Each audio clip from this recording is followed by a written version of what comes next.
안녕하세요. 불량TV입니다.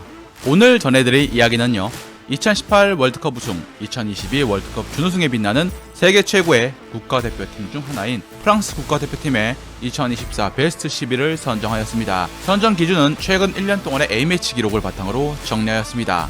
골키퍼에는 마이크 메냥입니다.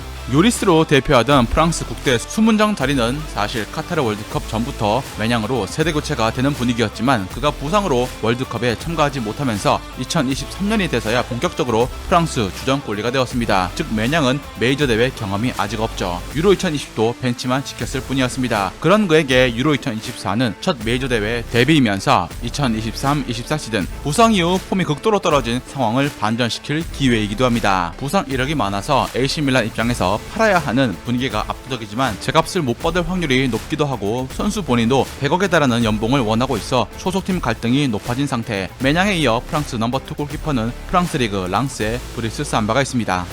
왼쪽 풀백에는 테오 에르난데스입니다. AC 밀란 좌풀백 테오는 몇 년간 리그 최고의 레프트백으로 평가받은 선수입니다. 2022년부터 세리에A 부동의 넘버1 풀백 자리에 오른 테오는 센터백 포지션까지 섭렵하며 말디니처럼 롱런할 수 있는 재능이라 평받습니다. 4시즌 연속 세리에A 올해의 팀에 선정된 그는 프랑스 대표팀 역시 핵심으로 2022 월드컵선 풀백임에도 공격 포인트 3개나 올렸고 큰 이견이 없이 늘 프랑스 좌풀백 자리를 맡아왔습니다. 대부분 풀타임 출장을 하고 있어 가끔 그의 형인 리카가 대신 나오는 정도. 위 형제 레프트백 때문에 레알 마드리드의 페를랑 맨디가 프랑스 국대 발탁은 엄두도 못 내고 있습니다.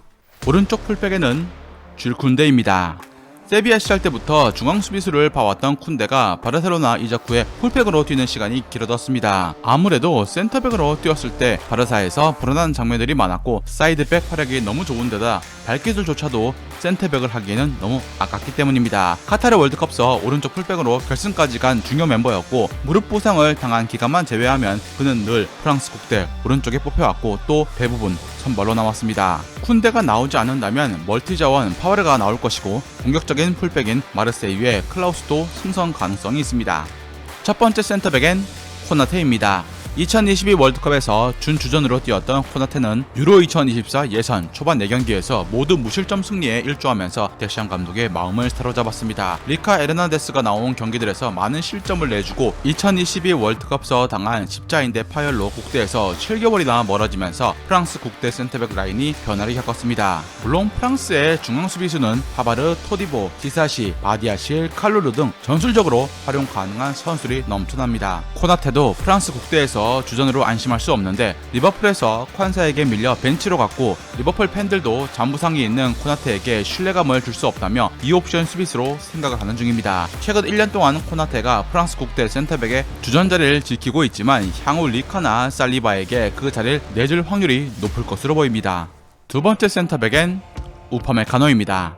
아스날의 살리바가 어마어마한 폼을 보여주면서 아스날 수비를 이끌고 있지만 프랑스 국대와의 인연은 불행히도 등 부상과 발가락 부상으로 2023년 A매치 절반 이상을 쉬어버렸고 선발로 나선 것도 단 3경기에 불과했을 뿐이었습니다. 그마저도 선발로 나선 3경기에서 6실점을 내준 이유 때문에 데시안 감독은 월드컵에서의 활약이 좋았고 유로 2024 예선 대부분을 나온 우파메카노 카드를 만지고 있습니다. 다만 최근 1년 동안의 폼이 최고냐고는 말할 수 없습니다. 2023년까지는 좋았던 폼이 2024년 들어서 내려왔죠. 게다가 우파메카노가 안고 있는 큰 경기에서의 실수가 시한폭탄처럼 있다는 것입니다.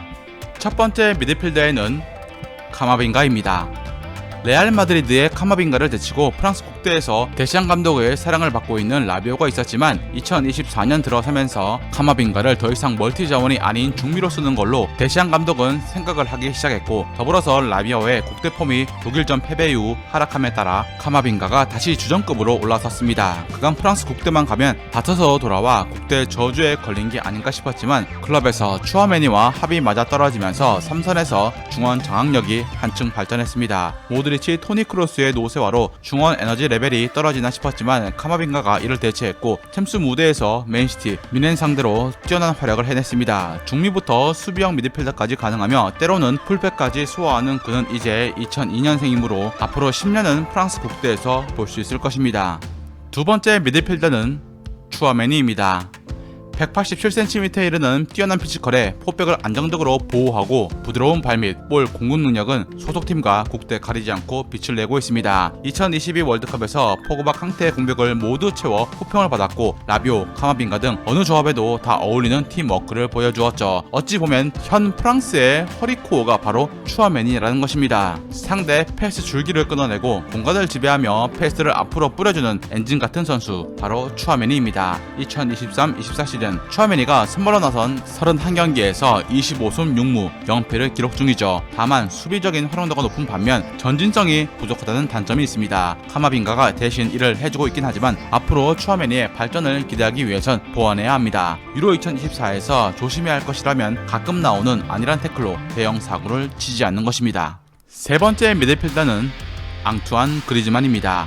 중원에서 헌신적인 선수들이 많이 뛰기도 하지만 그리즈만은 공수 양면에서 이른바 프랑스 본체라고 불릴 정도로 그가 없으면 볼이 돌지 않을 지경입니다. 2024년까지 A매치 84경기를 연속해서 쉬지 않고 뛰었던 그는 8년 만에 처음으로 대표팀에서 쉬었습니다. 그만큼 그리즈만은 프랑스 대표팀에 없어서 안 될 핵심 선수입니다. 그는 최전방 공격수와 이선 공격수 모두 수행 2018 러시아 월드컵과 2022 네이션스 리그 우승을 견인을 했습니다. 2022 카타르 월드컵에서도 준우승 때도 핵심이었습니다. 33살로 이젠 적잖은 나이인 그는 데시안 감독의 실리 축구에서 키플레이어임을 2014년부터 10년째 증명하고 있습니다.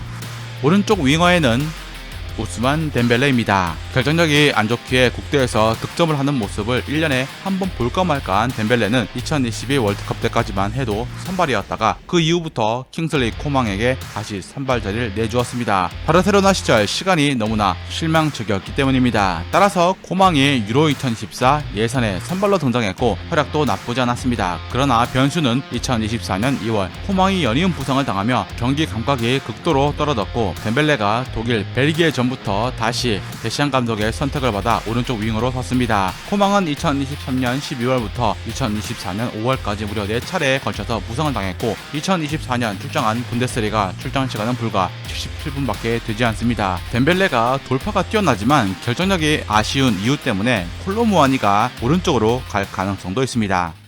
왼쪽 윙어에는 킬리안 음바페입니다. 공격에 있어 프랑스에게 그리즈만, 음바페 두 선수는 한 명만 빠져도 크게 티가 납니다. 그리즈만이 창의적인 공격 패턴을 보여준다면 음바페는 그야말로 크랙으로 경기를 한 방에 끝내는 파괴력을 보여줍니다. 프랑스 득점에서 음바페의 영향력은 절대적입니다.